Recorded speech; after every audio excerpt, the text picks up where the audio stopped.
ఢిల్లీ ఉగ్రవాద దాడి వెనుక టర్కీ ఉంది. ఆపరేషన్ సింధూర్ లో ఇదే టర్కీ పాకిస్తాన్ కు బేరఖ్తర్ TB2 డ్రోన్స్ ను సప్లై చేసిన విషయం మరచిపోకూడదు. ఢిల్లీ కార్ బ్లాస్ట్ చేసిన ఉగ్రవాదులను, ముఖ్యంగా జమాతుల్ ముమినాత్ కు ఇండియన్ హెడ్ అయిన మిస్ డాక్టర్ షహీన్ షహీద్ ను ఇంటరాగేట్ చేస్తే బ్రెయిన్ పగిలిపోయే విషయాలు బయటకు వచ్చాయి. వీళ్ళు రామ్ మందిర్ పై, కాశీ విశ్వనాథ్ టెంపుల్ పై దాడి చేయడానికి కుట్ర చేసినట్లు తెలుస్తోంది. Already any act of terror is consider as war అని ఇండియన్ ఆర్మీ చెప్పింది. ఆపరేషన్ సింధూర్ ను ఆన్ లో పెట్టారు.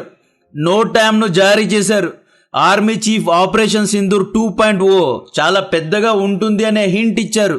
ఎయిర్ ఫోర్స్ ల్యాండింగ్ డ్రిల్స్ చేస్తోంది. డెఫినెట్ గా ఈ దాడి చేసిన వారిపై ప్రతి దాడి ఉంటుంది.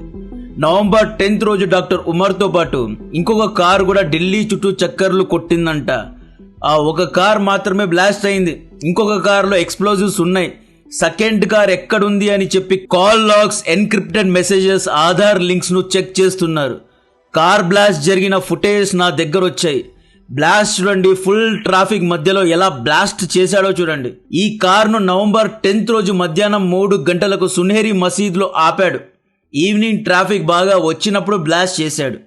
కార్ను కనౌట్ ప్యాలెస్, మయూర్ విహార్ ఇలా అన్ని చోట్ల చక్కర్లు కొట్టి ఎక్కడ బాగా జనాలు ఉంటారో అక్కడికి తీసుకెళ్లి బ్లాస్ట్ చేశాడు. ఇన్వెస్టిగేషన్ లో వస్తున్న ఒక్కొక్క రిపోర్ట్ గురించి వింటే నిజంగా షాక్ అవుతారు. ఈ లేడీ ఖిలాడి 45 ఏళ్ల డాక్టర్ షహీన్ షహీద్, ఈవిడ మొబైల్ ఫోన్ చాట్స్ అన్ని చెక్ చేస్తే ఈవిడ ఇండియాలో ఉన్న హాస్పిటల్స్ పైన కూడా దాడి చేయడానికి ప్లాన్ చేసిందంట. అందుకే చెప్ప వీళ్ళు డాక్టర్స్ కాదు, లోఫర్స్ అని. వీరి వల్ల నిజాయితీ ఉన్న డాక్టర్స్ యొక్క పేరు పాడవుతోంది. ఈ కొంతమంది డాక్టర్స్ కారణంగా, ఈ డాక్టర్ నెట్వర్క్ మాడ్యూల్ కారణంగా మిగతా డాక్టర్స్ దగ్గరకు చికిత్స చేయించుకోవడానికి ప్రజలు భయపడే పరిస్థితి. భారతదేశంలో 5,000 మంది ముస్లిం డాక్టర్లు ఉన్నారు. వీళ్ళందరిపైన నిఘా వర్గాలు కన్ను వేసే పరిస్థితికి తీసుకొచ్చారు. మన Hyderabad rising sadist doctor Ahmed అయితే ఈయనది వేరే యూనివర్స్. ఈయన విజనే వేరు. అహ్మద్ ఏం చేశాడు అంటే గుజరాత్లోని మిల్క్ ఫ్యాక్టరీస్ లో రైసిన్ ను కలిపి ప్రజలందరినీ చంపడానికి ప్లాన్ చేశాడండి. ఆపరేషన్ సింధూర్లో పాక్ ఒక ఉగ్రవాద కుంపలను లేపినందుకు భారత్ మొత్తాన్ని తగలబెట్టడానికి ప్లానింగ్ జరిగింది. మన దేశంలో ఉంటూ ట్యాక్స్ పేయర్స్ డబ్బుతో బ్రతుకుతూ మనకు చికిత్స చేస్తే వచ్చే డబ్బుతో మనపైనే ఉగ్రవాదం జరుగుతోంది. నవంబర్ 10th చనిపోయిన doctor Umar Jammu Kashmir Anantnag government medical హాస్పిటల్లో పనిచేసేటప్పుడు అప్పట్లో సీనియర్ డాక్టర్గా పనిచేసేవాడంట.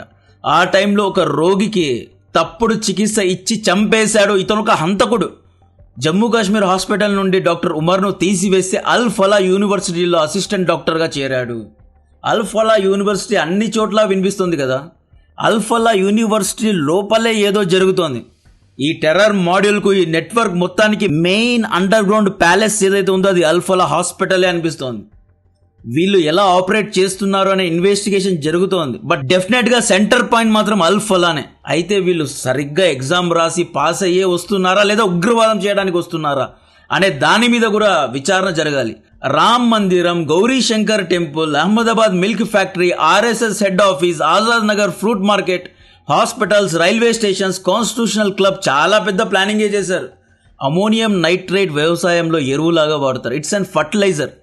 2,900 కిలోల అమోనియం నైట్రేట్ అండ్ ఎక్స్ప్లోజివ్స్ ను వీళ్ళు పోగు చేశారంటే ఒక్క రోజులో పోగు చేయలేదు. కొన్ని ఏళ్ల నుండి కొంచెం కొంచెం స్టోర్ చేసి ఇంత పెద్దగా దీన్ని చేసుకున్నారు. పుల్వామా దాడి 100 కిలో RDX తో జరిగింది. వీళ్ళ దగ్గర 2,900 కిలోస్ ఉన్నాయంటే 29 టైమ్స్ బిగ్గర్ అటాక్ చేయడానికి ప్లాన్ చేశారు. ఈ వైట్ కాలర్ ఉగ్రవాదులు పని చేస్తున్న, చదువుతున్న అల్ ఫలా యూనివర్సిటీ అండ్ హాస్పిటల్ కు ఖతార్ ఫండింగ్ ఇచ్చింది అనే వార్తలు బయటకు వస్తున్నాయి. ఇక్కడ ఢిల్లీ బ్లాస్ట్ జరిగిన వెంటనే నేను ఈ డాక్టర్లను వైట్ కాలర్ ఉగ్రవాదులు అంటే కొంతమంది ఫీల్ అయ్యారు. ఎవరు ఫీల్ అయినా వీళ్ళు వైట్ కాలర్ ఉగ్రవాదులే. This is a new type of war అండి.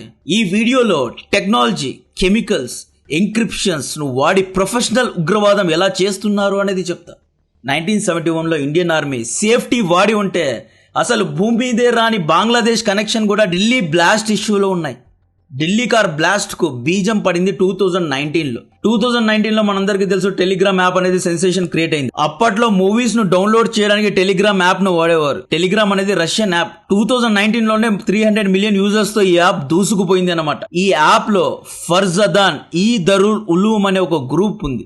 ఈ గ్రూప్ ను పాక్ కు చెందిన ఉగ్రవాద సంస్థ అయిన జైషే మొహమ్మద్ కు చెందిన ఉమర్ బీన్ అనే వ్యక్తి స్థాపించాడు. ఈ గ్రూప్ యొక్క ఎజెండానే కాశ్మీరీ ఆజాదీ, అంటే కాశ్మీర్కు స్వాతంత్ర్యం ఇప్పించాలి అని. ఈ జిహాదీ గ్రూప్లో ఢిల్లీ బ్లాస్ట్కు కారకులైన doctor Ahmad Rather, doctor Muzammil and doctor Shaheen Shahid, ఈ డాక్టర్స్ అందరూ చేరారు అనమాట. ఇనిషియల్ ఈ గ్రూప్లో కాశ్మీర్ యొక్క స్వాతంత్ర్యం గురించి డిస్కషన్స్ జరిగేవి. ఆ తర్వాత మెల్లిగా గ్లోబల్ జిహాద్, అంటే ప్రపంచ వ్యాప్తంగా షరియా చట్టాలను ఎలా తీసుకురావాలి అనే నేరేటివ్ను స్ప్రెడ్ చేశారు.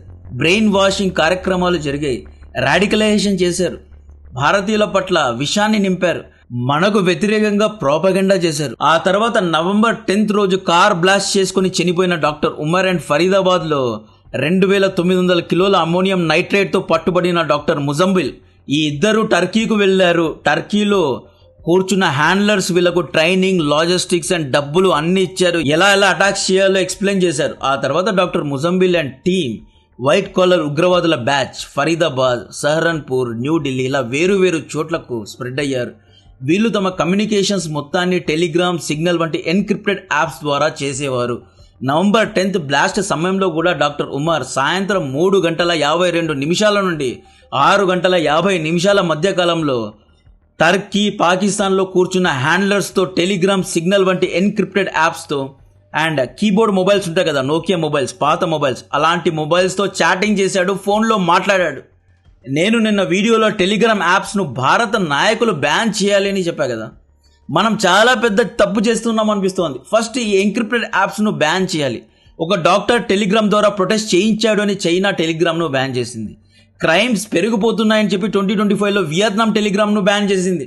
2020లో యాంటీ గవర్నమెంట్ ప్రొటెస్ట్ జరిగింది అని చెప్పి థైలాండ్ బ్యాన్ చేసింది. మొన్న నేపాల్ జెన్జీ ప్రొటెస్ట్ కూడా ఈ టెలిగ్రామ్లోనే జరిగింది. టెలిగ్రామ్లో ఏమేం జరుగుతున్నాయి అనేది నేను ఇప్పుడు ఇక్కడ చెప్పలేను, పచ్చిగా మాట్లాడలేను. టెలిగ్రామ్, సిగ్నల్ వంటి యాప్స్ పై ప్రభుత్వం నిఘాను ఉంచుతోంది.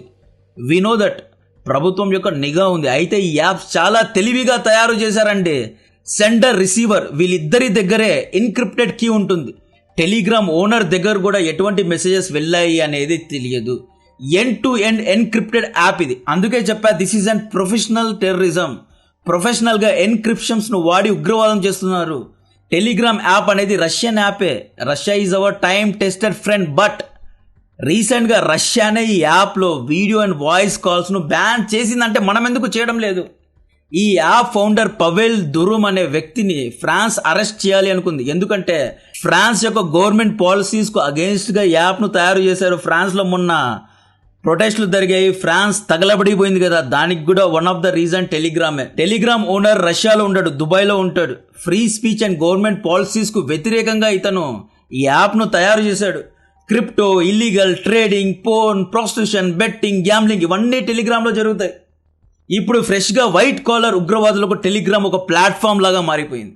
యాక్చువల్గా వీళ్ళు రిపబ్లిక్ డే రోజు January 26th, 2025 రోజు రెడ్ ఫోర్ట్ దగ్గర బ్లాస్ట్ చేయాలి అని చూశారు. జనవరిలో ముజంబిల్ అండ్ డాక్టర్ ఉమర్ ఇద్దరు రెడ్ ఫోర్ట్ చుట్టూ రెక్కీ చేశారు. బట్ సెక్యూరిటీ ఎక్కువగా ఉండడం వల్ల ప్లాన్ను క్యాన్సిల్ చేశారు. దీవాళీలో బ్లాస్ట్ చేయాలి అనుకున్నారు, బట్ ప్లాన్ను క్యాన్సిల్ చేశారు. నెక్స్ట్ ఇయర్ అంటే January 26th, 2026లో రెడ్ ఫోర్ట్ ముందు బ్లాస్ట్ చేయాలి, దీంతో పాటు వేరు చోట్ల బ్లాస్ట్ చేయాలి అని ఈ నెట్వర్క్ ప్లాన్ చేసింది. అయితే ప్రీమెచ్యూర్గా బ్లాస్ట్ జరిగింది. ఈ నెట్వర్క్ అందరినీ పట్టుకున్నారు కాబట్టే యాక్సిడెంటల్గా బ్లాస్ట్ చేయడం జరిగింది అన్నమాట. పోలీస్ ఇన్వెస్టిగేషన్ ప్రకారం November 10th జరిగిన బ్లాస్ట్ అనేది ప్రీమెచ్యూర్ అటాక్ అంటున్నారు.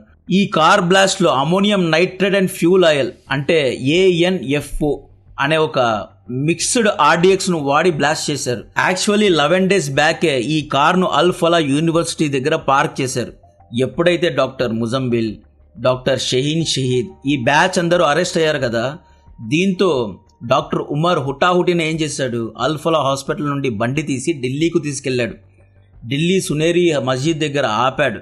అక్కడ నుండి టర్కీ, పాకిస్తాన్కు కాల్ చేసి ఏం చేయాలి, మన నెట్వర్క్ అందరినీ పట్టేశారు, ఆ మెంటల్ సాడిస్ట్ హైదరాబాద్ డాక్టర్ను కూడా పట్టుకున్నారు, అందరినీ పట్టేసుకున్నారు, ఇక్కడ ఏం చేయాలి అంటే మేబీ వాళ్ళు చెప్పి ఉంటారు, ఈ RDX ఈ అమోనియం నైట్రేట్ను సేఫ్ ప్లేసెస్కు తరలించు అని చెప్పారో లేదా ఎక్కడైనా బ్లాస్ట్ చేసి అని చెప్పారో తెలియదు, కానీ ఇతను యాక్సిడెంటల్గా బ్లాస్ట్ చేశారు. చాలా పెద్దగా చేయాలి అనుకున్నారు, చిన్నగా అయింది. డాక్టర్ షహీన్ షహీద్ యొక్క చార్ట్స్లో దొరికింది ఏంటి అంటే red fort, Indian gate, constitution gate, Gauri Shankar temple, railway station, hospitals, metros, ఇలా డిఫరెంట్ ప్లేసెస్ లో సీరియల్ బ్లాస్ట్లు చేయాలి అని చూసారు. మన ఇండియన్ ఇంటెలిజెన్స్ యాక్చువల్లీ చాలా పెద్ద విపత్తు నుండి మనల్ని కాపాడింది. ఈ మొత్తం నెట్వర్క్ ను పట్టుకుంది సైలెంట్ హీరో ఎవరు అంటే జమ్మూ కాశ్మీర్ పోలీసులు.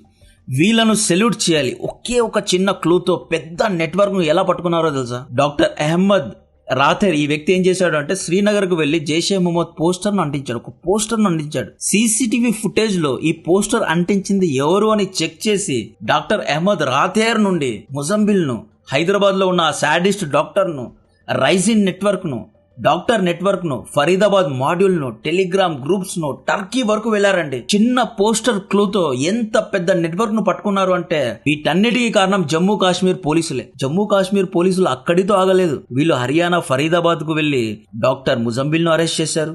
నవంబర్ 10th బ్లాస్ట్ జరగడానికి ముందు కూడా జమ్మూ కాశ్మీర్ పోలీసులు ఢిల్లీలో రెక్కీ చేస్తున్నారు, అన్ని చోట్ల చెక్ చేస్తున్నారు. ఈ డాక్టర్ ఉమర్ అనే వ్యక్తి హాస్పిటల్ కు వెళ్ళాడు. ఇతను సరిగ్గా చదువుకున్నాడా అనేది తెలియదు. జమ్మూ కాశ్మీర్ హాస్పిటల్ నుండి ఇతన్ని తీసేశారు.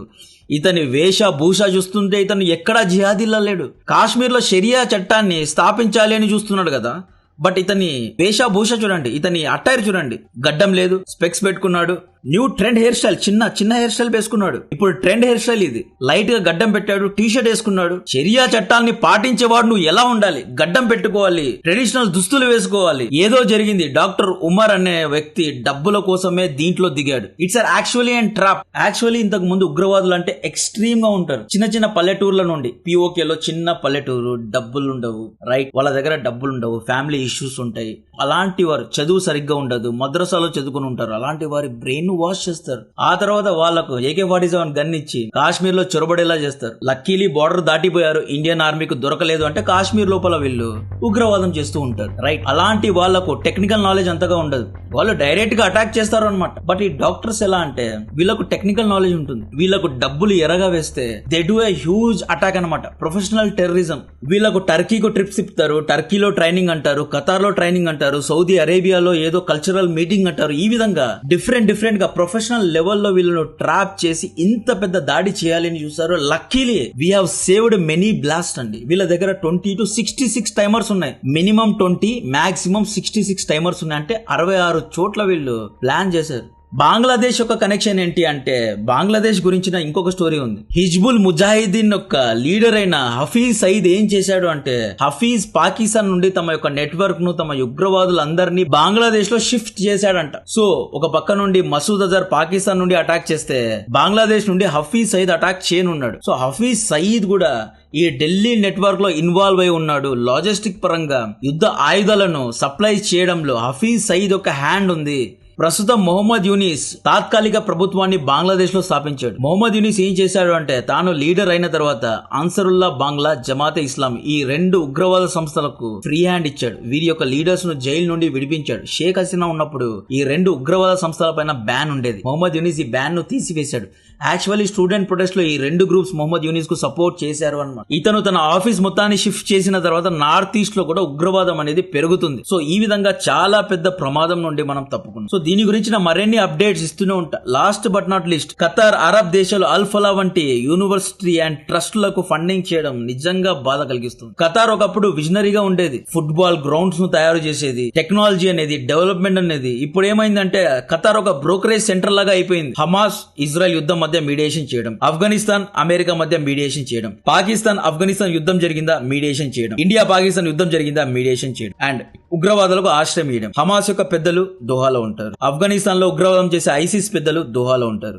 సిరియాలో ఉగ్రవాదం చేసిన రెబల్స్ అందరూ, HTS గ్రూప్స్ అందరూ ఖతార్ లోనే ఉంటారు. సో ఈ విధంగా ఖతార్ ఉగ్రవాదులకు హబ్ లాగా మారిపోయింది. Football hub, software hub, technological hub నుండి ఉగ్రవాదులకు హబ్ లాగా ఖతార్ మాడిపోయింది. టర్కీ గురించి మనకు తెలిసిందే కదా, దరిద్రమైన దేశం టర్కీ. టర్కీ గురించి ఎటువంటి ఎక్స్పెక్టేషన్ లేదు. డెఫినెట్ గా టర్కీ ఈ ఉగ్రవాదులకు ఆశ్రయం ఇచ్చింది. టర్కీలోనే ట్రైనింగ్స్ జరిగాయి. సో ఈ విధంగా దీని గురించిన మరిన్ని అప్డేట్స్ ఇస్తూనే ఉంటా. కాంటెంట్ నచ్చితే వీడియోను లైక్ చేయండి, ఛానల్ ను సబ్స్క్రైబ్ చేసి అందరికీ షేర్ చేయండి. జై హింద్.